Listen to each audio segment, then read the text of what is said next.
ព្រៃឈើសាមគ្គីចានៅភូមិសាមគ្គីឃុំពាំងព្រៃស្រុកកំណុងវែងខេត្តឧត្តរមានជ័យ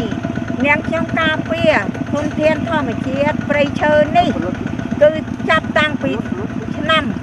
2004រហូតទល់មក2022នេះគឺសហគមន៍ខ្ញុំបានដោយជោគជ័យចាកន្លងមកហើយក្នុងសហគមន៍ព្រៃឈើរបស់ខ្ញុំនេះគឺកើតឡើងព្រៃឈើគឺមានឈ្មោះដូចតទៅគឺមានដើមធ្នង់ដើមបេងដើមក្រញូងដើមណែជាងដើមផ្ដៀកដើមជាទៀល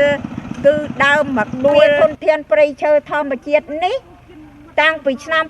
2004មកគឺខ្ញុំណាការពារព្រៃឈើនេះគឺបានគង់វង្សចាដើម្បីទុកឲ្យប្រជាពលរដ្ឋសមាជិកសហគមន៍ព្រមទាំងប្រជាពលរដ្ឋនៅក្នុងស្រុកគាត់មកដកហូតអនុផលព្រៃឈើដូចជាផ្សិតដូចជាផ្ដៅដូចជាផ្លែឈើទុំមានគុយមានសេមនមានភ្ញៀវមានរំដួលចាគាត់ដើម្បី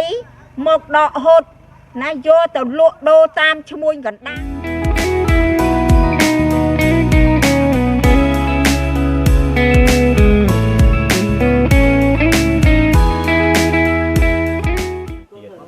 ក្នុងភូមិគាត់មានមុខរបរច្រើនមុខទី1សឡូងស្វាយចន្ទី